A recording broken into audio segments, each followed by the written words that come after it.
Nesta semana, compreensão escrita, aspecto léxico, sistêmicos, mas um pouquinho de gramática também. Tempo passado dos verbos irregulares. No PET 5, estudamos o gênero biografia. Aí, nas semanas anteriores também nós fizemos um pouquinho, né, gente, falando dos nossos autores maravilhosos, onde pudemos perceber que o tempo verbal predominante é o passado simples, simple past. Geralmente usamos o simple past para falar de ações e estados completos no passado. Os verbos usados para o passado simples são classificados em verbos regulares e verbos irregulares. Vamos conhecer nesta semana alguns verbos irregulares. Eles não possuem o passado terminado em ed e, por serem muito usados, a melhor forma de aprendê-los é praticando, sempre conferindo-os na lista.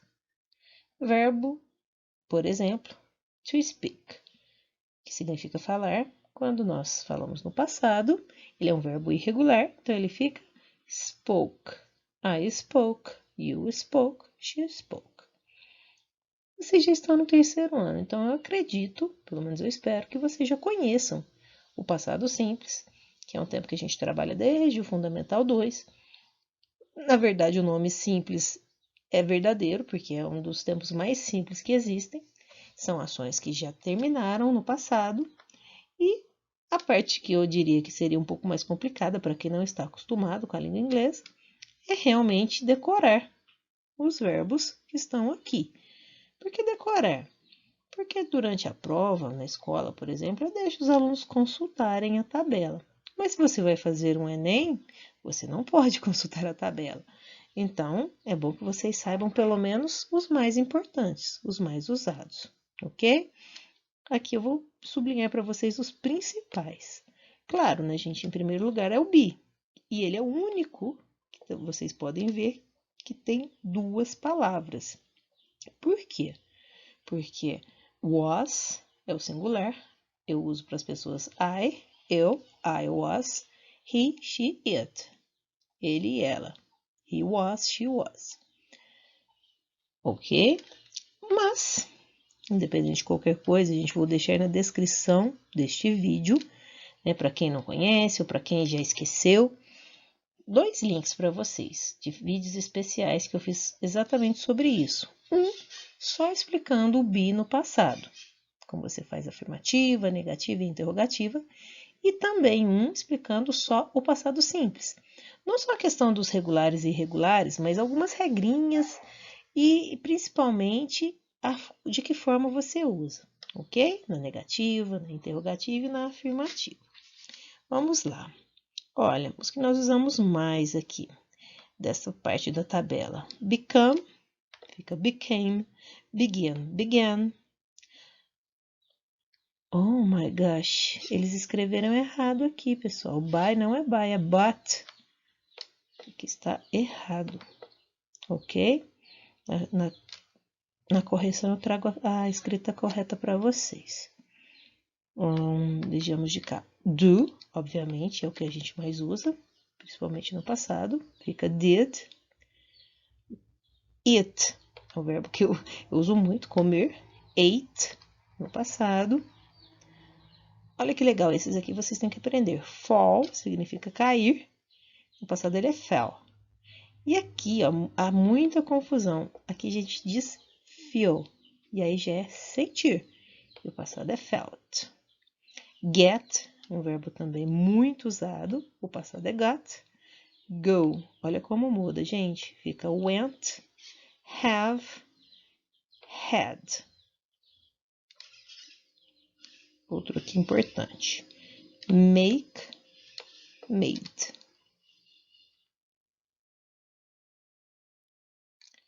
Continuando aqui na tabela, os que a gente mais usa. Write, fica wrote. Say, said.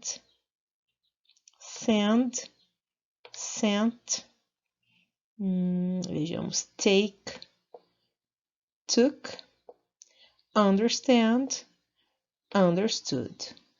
Todos são importantes, mas eu acredito que esses que eu sublinhei para vocês são os que são mais usados no dia a dia, ok? Vamos para as questões. Olha, uma do Mackenzie, do ano 2000. Assinale a alternativa que corretamente preenche as lacunas 1, 2 e 3 das frases a seguir. Ou seja, vocês vão ver aqui dentro dessas opções quais completam corretamente essas 3 frases aqui acima, ok? Se vocês tiverem dúvida em relação à correção, a tradução principalmente, pesquisem no dicionário, no Google Tradutor. Eu achei melhor não trazer a tradução para vocês, justamente para vocês tentarem fazer. Vocês já estão no 3º ano. É importante que vocês tentem fazer, até porque aqui na tabela que foi trazida, tem a tradução prontinha para vocês, ok? Na 2. Complete the following text using the correct past tense conjugation of the verbs in parentheses in English. Muito fácil, gente. Aqui vocês têm o verbo que está aqui no parêntese e é para conjugá-los no passado. Então, o que você vai fazer? Você vai pegar o verbo go, vai procurar ele aqui no lado do infinitivo, vai ver como ele fica na segunda coluna do passado e copiar ele aqui, ok? Aqui, she dance, tire esse S daqui, porque ele não pode estar conjugado. Se está conjugado no presente, vocês têm que passar ele para o passado, ok? Façam isso com todos os verbos que estão no parêntese. Procurem como ele fica aqui na segunda coluna. É só olhar e copiar, porque o passado ainda tem essa vantagem, gente. Ele não muda, sabe? Ele não tem conjugação para as pessoas. Ele é igualzinho para todo mundo. E isso facilita muito, ok? Depois que você completar aqui todas as lacunas, você vai marcar qual é a opção que completa direitinho, corretamente, ok? Aqui na questão 3, você vai observar na lista dos verbos irregulares completando esta tabela corretamente. Por exemplo, to drive está na lista dos infinitivos, é a primeira coluna.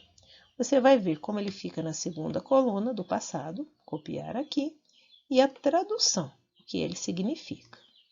Nesse caso aqui, você já tem que procurar na segunda coluna, ate. Procure esta palavra na coluna do Simple Past e copie a palavra que está no infinitivo antes e a tradução dela. E assim sucessivamente até completar toda a tabela. Questão número 4. Retorne ao poema da semana 2, identifique todos os verbos utilizados no texto. Em seguida, selecione aqueles que são irregulares e escreva, no espaço abaixo, o passado de cada um. Ou seja, pessoal, assistam o vídeo extra que eu fiz explicando para vocês sobre o Simple Past, que vai ajudar bastante. Aqui nós temos o poema, né, da semana 2. O que vocês têm que fazer? Primeiro, identificar os verbos. Por exemplo, hate é um verbo, talk é um verbo. Eita, fez bagunça. Deixa eu apagar aqui para vocês. Talk é um verbo. Olha, cut é verbo. Olha quantos verbos tem. Aqui mais o hate novamente, drive. E aí você vai identificar, assim, todos os verbos deste poema e vai verificar na sua tabela os irregulares. Porque muitos desses verbos são regulares, aquele que a gente só coloca ED no final. Então, esses você não precisa passar para o passado. Mas você identificando um verbo que está na tabela, que ele é irregular, você tem que copiá-lo aqui e colocá-lo também como ele fica no passado. Ok? A última questão número 5, complete com os verbos irregulares em sua forma correta no passado. Essa é easy peasy, pessoal, muito fácil. Aqui, eles colocaram 5 opções para 4 frases, então vocês têm que prestar atenção qual é a opção correta que completa de acordo com o contexto. Olhem na tabela, como ele fica no passado, e completem na frase. Ai, teacher, não sei o que significa, mas uma oportunidade de vocês procurarem na tabela a tradução, ou em algum dicionário, ou então tentar no Google Tradutor. Estou tentando que vocês se esforcem um pouco mais, como eu digo para vocês. Vocês estão no 3º ano já do ensino médio. e logo, logo estarão fazendo o Enem. Então, precisam conhecer um pouquinho mais de vocabulário. Se a Teacher trouxer tudo pronto para vocês, vocês vão ficar muito mal acostumados. E não é isso que eu quero que vocês aprendam, ok? Por isso, a gente finaliza a semana aguardando a correção na próxima. Bye, bye.